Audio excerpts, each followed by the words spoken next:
Assalamualaikum warahmatullahi wabarakatuh. Waalaikumsalam warahmatullahi wabarakatuh. Selamat pagi anak-anak. Pagi. Bagaimana kabarnya hari ini? Alhamdulillah luar biasa, tetap semangat meraih cita-cita. Ya, bilangnya semangat tapi ada yang begini. Coba diulangi lagi ya. Bagaimana kabar kalian hari ini? Alhamdulillah luar biasa, tetap semangat meraih cita-cita. Ketua kelas tolong pimpin baca doa sebelum belajar. Pak duduk siap Kak? Mulai. Bismillahirrahmanirrahim. Raditu billahi robba wa bil islami dina wa bi Muhammadin nabiyya wa rasula. Rabbi zidni ilma warzuqni fahma. Banyak teman-teman yang tidak masuk ya? Ya. Aku absen terlebih dahulu ya. Nah, biasanya kalau ibu absen, kalian kan bilang hadir. Pada pertemuan kali ini, kalian tidak bilang hadir, tapi mengucapkan makanan favorit kalian. Jelas? Misalnya ibu panggil Okta makanan favoritnya bakso, gitu ya. Angkat tangannya dan ucapkan makanan favoritnya. Sudah siap? Mulai dari Ailsa Adrias, nasi goreng. Alengga Farah Dwi Jaya Suara, Amanda Aisyah Putri, mie ayam, oke. Selamat Bu Yono, jangan rewel, masakan ibu ya. Tania Farah Ranjani, gak masuk, karena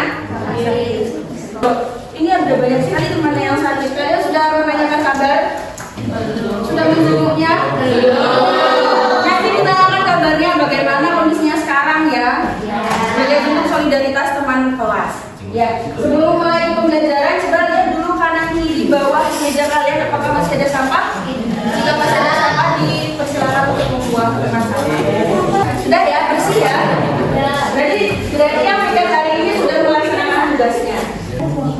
Baik, sebelum mulai pembelajaran, Ibu akan sampaikan kesepakatan kelas yang telah kita susun bersama di pertemuan sebelumnya. Kesepakatan kelas ini tidak hanya berlaku di pertemuan awal saja ya anak-anak ya, tapi setiap pertemuan akan Ibu ingatkan kalian supaya kesepakatan ini tetap bisa terlaksana. Yang pertama, masuk kelas tepat waktu saat mata pelajaran IPS dan toleransi keterlambatan 10 menit dengan menyertakan alasan. Yang kedua, menjaga kerapian kelengkapan atribut seragam. Jadi yang hari Rabu sekarang menggunakan dasi. Terus di dalam kelas. Nah, sebelum mulai pembelajaran itu ada game tebak gambar. Pasti kalian sudah pernah ya melihat game tebak gambar ini?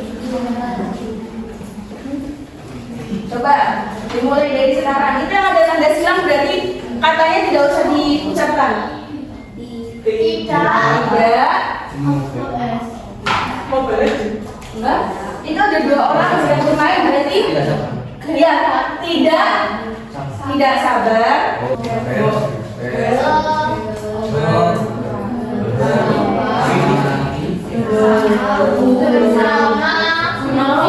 Iya, berarti coba ulangi dari awal. Tidak Sabar belajar seru bersama Bu Novi. Kita mulai aja pembelajarannya ya. Jadi hari ini kita akan mempelajari tentang keberagaman kondisi geografis Indonesia. Sebelumnya dikeluarkan dahulu buku IPS-nya, buku tulis dan alat tulisnya. Nah, coba lihat di layar itu ada dua gambar. Yang di sebelah kanan itu ada gambar dua musim, sedangkan yang sebelah kiri itu ada gambar 4 musim. Pertanyaannya, apakah terdapat perbedaan musim di Korea dan Indonesia berdasarkan gambar tersebut? Perbedaannya dari gambar tersebut? Musimnya bagaimana? Jumlah musimnya?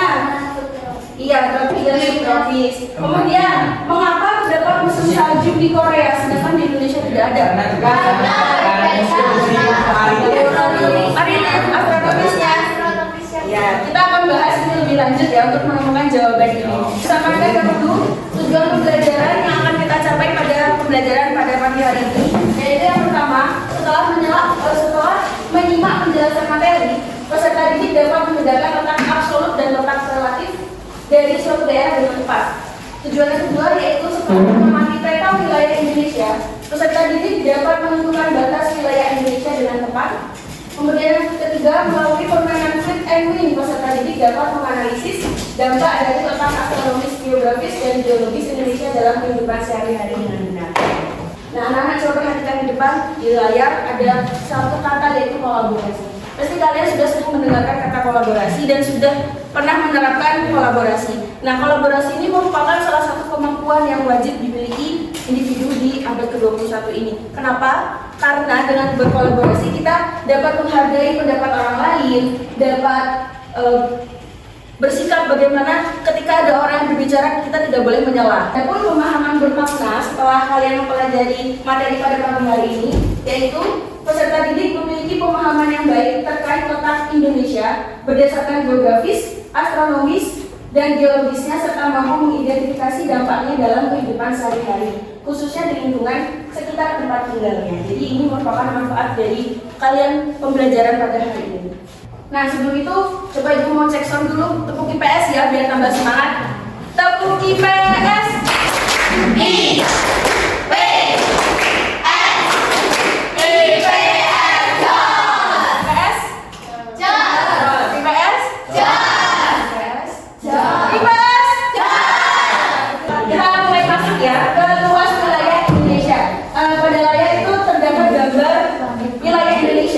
Di mana luas wilayah Indonesia itu daratannya meliputi 1.910.932,37 km persegi.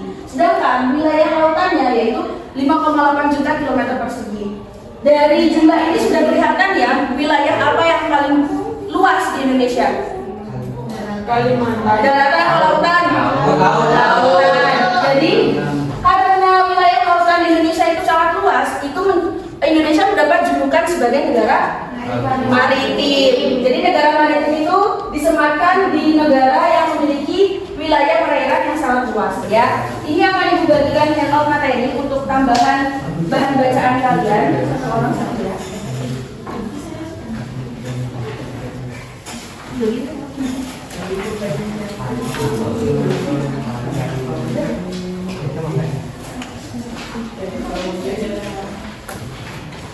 Satu orang satu ya. Ulangi lagi, wilayah yang paling barat dari Indonesia ada di Aceh di Pulau.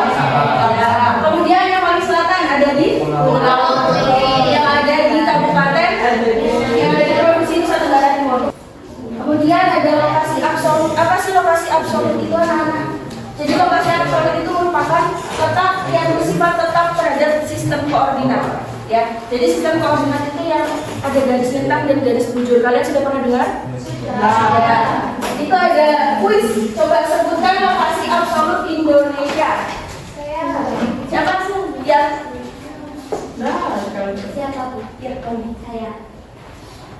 6 derajat 6 derajat lintang utara sampai dengan 11 ya. derajat lintang selatan. Kemudian 95 derajat bujur timur ya. sampai dengan 141 derajat bujur timur. Iya, jadi wilayah Indonesia itu keseluruhan berada di daerah timur, di bagian bumi timur ya. Dan ada sebagian di bagian utara dan juga selatan. Jadi perhatikan anak-anak. Tidak apa-apa, salah tidak apa-apa, nggak ibu digigit kok. Ya, jadi mana garis lintang dan garis bujur? Kan sini ada 2 garis. Anak-anak perhatikan ya. Dalam globe ini kan merupakan replika bumi yang diperkecil pada bidang bulat. Di sini ada garis, ada 2 garis arahnya. Coba, yang garis lintang dan garis bujur yang mana? Lintang yang mana? Vertikal atau horizontal. Kemudian yang bujur yang iya betul sekali. Ya sudah boleh duduk, terima kasih ya. Jadi anak-anak, garis lintang adalah garis yang horizontal ini, horizontal. Sedangkan garis bujur itu yang vertikal dari atas ke bawah. Garis lintang dari kanan ke kiri ya. Ini kan dalam globe ini ada banyak sekali garis. Tapi sesungguhnya di bumi itu tidak tidak ada garis seperti ini. Siapa mau garisin kan? Tidak ada yang bisa jika tidak ada yang sanggup. Nah, fungsi dari garis ini itu untuk apa sih anak-anak? Untuk mempermudah Mempermudah pembagian? Iya betul, untuk memudahkan pembagian wilayah. Jadi letak Indonesia itu dibagi menjadi 3, letak geografis, letak astronomis, dan juga letak geologis. Apa saja anak-anak? Letak geografis, astronomis, geologis. Sudah pernah dengar dengan kalimat ini sebelumnya? Sudah. Kita akan bahas satu persatu dari letak geografis. Nah, ini ada gambar benua. Ada gambar benua-benua. Nah, itu yang bagian berwarna merah itu negara apa? Indonesia. Indonesia, negara kita tercinta. Nah, Indonesia ini berada di garis persilangan. Di garis persilangan antara 2 samudra, Samudra Pasifik yang ada di utara dan juga Samudra Hindia yang ada di selatan. Juga diapit dengan 2 benua, benua Asia dan juga benua Australia. Jadi letak geografis itu merupakan letak suatu negara atau daerah berdasarkan kenampakan di permukaan bumi. Sudah jelas? Apa saja sih manfaatnya dari letak geografis Indonesia ini? Indonesia memiliki jalur perdagangan internasional. Iya, terus ada lagi. Memiliki kebudayaan yang beragam, salah satunya bahasa karena banyak akulturasi budaya asing dan lokal. Ya, ada lagi. Semakin berkembang mendapat perhatian karena Iya, tadi siapa yang memulai? Nizar. Yang menjawab akan dapat poin ya. Siapa namanya? Siapa namanya? Rahayu. Oke. Jadi kalian yang aktif pada pembelajaran hari ini akan mendapatkan nilai tambahan. Ya. Jadi coba disiapkan kalian biar semuanya mendapatkan nilai. Letak geografis juga ada letak astronomis. Ini merupakan pembagian garis bujur, ya, garis bujur dalam di Indonesia ini dibagi menjadi 3. Tadi garis bujur itu yang horizontal apa yang vertikal anak-anak? Yang vertikal betul sekali. Ya, jadi Indonesia itu terbagi menjadi 3 zona bagian waktu. Letak astronomis ini berdampak dengan pembagian 3 zona waktu serta cuaca dan iklim. Ya, kita balik lagi ke gambar yang tadi. Coba dilihat itu ada 3 wilayah waktu. Waktu Indonesia bagian barat. Yang di sini bagian tengah. Yang sini ya, jadi wilayah Indonesia yang berada di bagian barat apa saja? Seluruh daerah, seluruh provinsi yang ada di Pulau Sumatera. Kemudian sebagian. Nah, ini ada quiz time. Coba dibaca. Yang bisa angkat tangan ya. 19 apa? WIB apa kita? WIB. Siapa nama Muna? Sampai sini ada yang mau ditanyakan? Siapa tahu belum mengerti tentang pembagian zona waktu? Tidak? Kenapa? Iya. Kenapa kok berbeda-beda? Jadi kita sudah membahas tentang letak astronomis. Ada namanya garis bujur apa garis lintang yang mempengaruhi waktu? Garis bujur.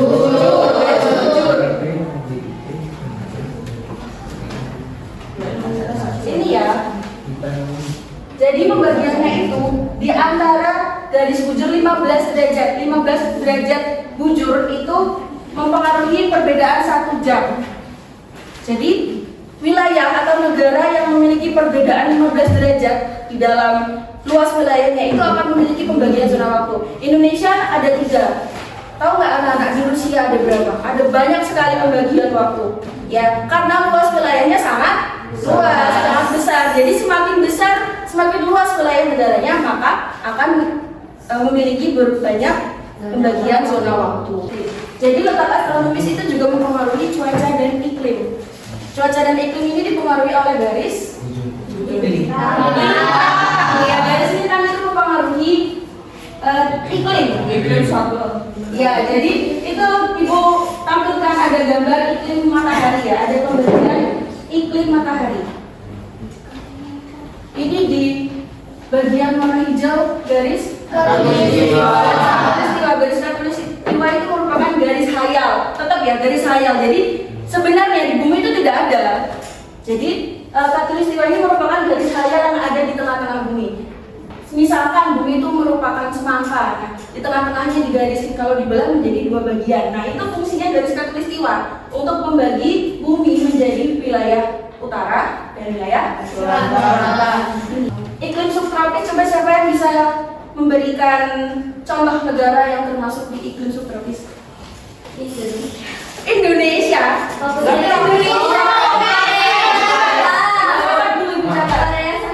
Siapa itu? Siapa namanya? Akila, apa jawabannya? Jepang, Korea. Kita lanjutkan ke letak geologis. Tadi kan kita sudah membahas tentang geografis, tentang astronomis. Sekarang kita letak geologis.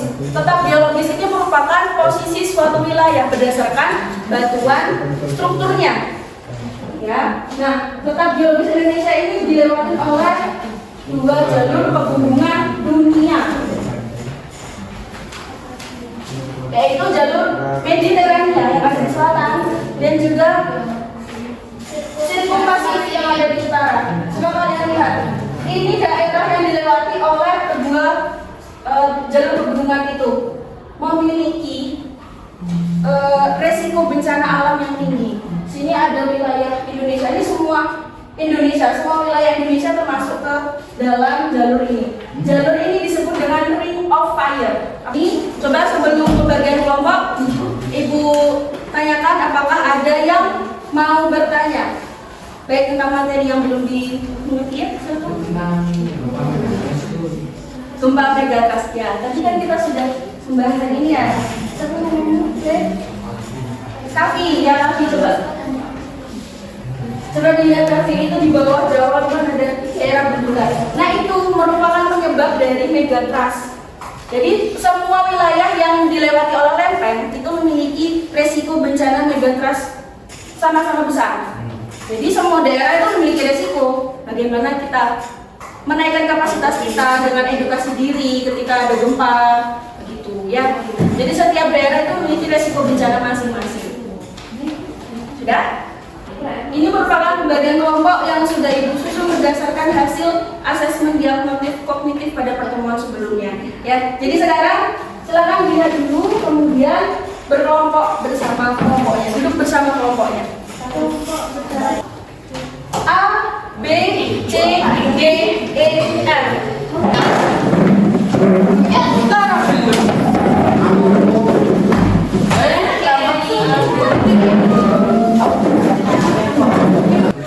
Sudah perhatikan ke depan anak-anak. Jadi kelompok ini juga merupakan salah satu wadah yang Ibu kasihkan kalian kesempatan untuk berkolaborasi. Tadi seperti yang Ibu jelaskan di awal, jadi kita harus memiliki kemampuan kolaborasi yang baik. Sekarang buktikan di kelompok kalian masing-masing kalau kalian bisa menentukan strategi yang baik untuk bisa menjadi pemenang permainan Eat and Win. Permainan dulu instruksi permainan Eat and Win. Diperhatikan ya. Instruksi pertama, durasi permainan selama 15 menit.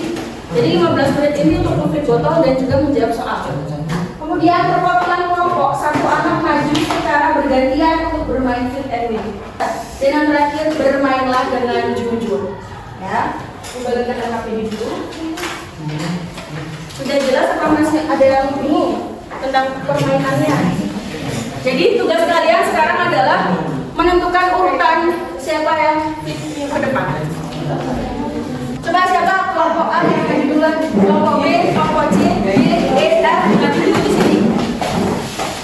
Buat nembak aja, kenceng ya, nanti sampai sini nanti. Sudah, silakan di depan botolnya masing-masing. Belum dimulai. Sudah ya, Ibu mulai 1, 2, 3, start. Iya. Satu.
Sekarang kita hitung perolehan skornya. Ya, kelompok D ini berhasil 1, 2, 3, berarti mendapat 30.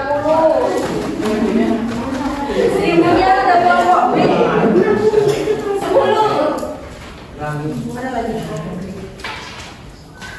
10.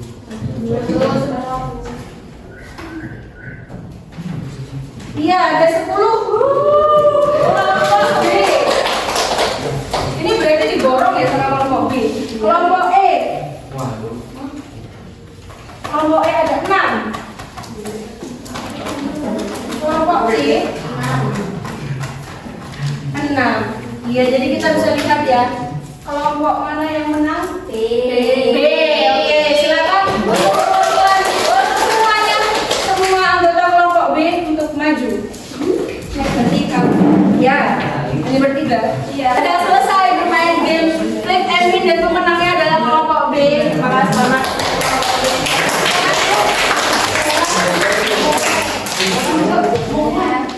Ya. Sekarang anak-anak itu mau tanya bagaimana permainan yang kita lakukan hari ini. Senang, seru. Ada yang bilang susah gak? Tidak. Ya tadi ngeflip botol itu jangan pakai emosi, pelan-pelan ya. Panik ya. Karena tadi sudah mengerjakan LKPD kelompok. Sekarang untuk mengukur pemahaman individu kalian, itu akan bagikan post test dikerjakan secara individu ya.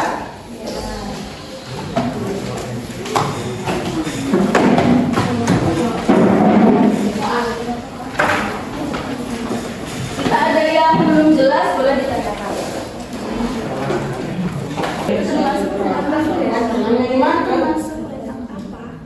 Tadi kan kita belajar tentang letak berarti untuk masuk ke dalam letak absolut sistem koordinasi. Ya, dikasih cetak. Yang benar dikasih tanda cetak.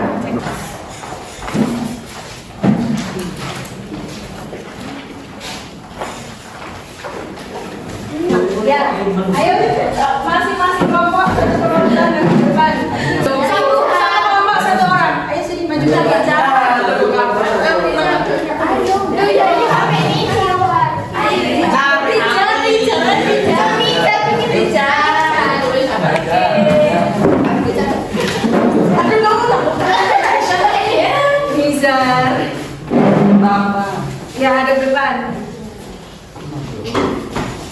Ya, ada berapa? Ada di sini, ada di sini. Nah, mulai dari kelompok A. Mana kelompok A? Coba berikan kesimpulan dari pembelajaran hari ini. Kesimpulannya dari pembelajaran ini kita bisa mengetahui apa sih relasi absolut, relasi relatif. Ya, oke. Tepuk tangan dulu untuk teman saya. Ya, jadi terima kasih ya. Ternyata Ibu bisa nilai bahwa kalian itu sudah memahami pembelajaran pada pagi hari ini. Ya, jadi Indonesia itu merupakan negara yang sangat luas, memiliki banyak julukan. Julukannya sebagai negara maritim maupun zaman katulistiwa. Sebelum Ibu tutup, ada yang mau ditanyakan terkait materi maupun tentang pembelajaran hari ini? Belum ada. Oke, kalau begitu Ibu akan berikan kalian oleh-oleh untuk dibawa ke rumah. Kalau keluar, bisa dilihat instruksinya. Buatlah rangkuman pemahaman kalian terkait materi kondisi keberagaman cahaya Indonesia dengan memilih salah satu bentuk penugasan berikut ini. Refleksi dulu. Coba siapkan kertas kecil saja, kertas kecil untuk kita melakukan refleksi. Ya, jawab pertanyaan 4 ini. Jawab pertanyaan 4. Berikan nama panggilan kalian. Nama panggilan kalian. Bagaimana perasaan kalian setelah mengikuti pembelajaran? Ya, dijawab di kertas kecil saja. Kemudian dikumpulkan ke Untuk pertemuan selanjutnya kita akan membahas tentang alam. Jadi anak-anak di rumah sudah mempersiapkan pemahamannya. Kalian membaca buku paket IPS maupun IPS ya mengenai tentang alam. Sudah, tidak ada yang ditanyakan lagi. Baik, kita tutup pembelajaran pada pagi hari ini dengan membaca hamdalah bersama-sama. Alhamdulillahirabbil alamin. Baik, terima kasih. Mohon maaf sebelumnya jika ada salah kata dari Ibu tutup. Wassalamualaikum.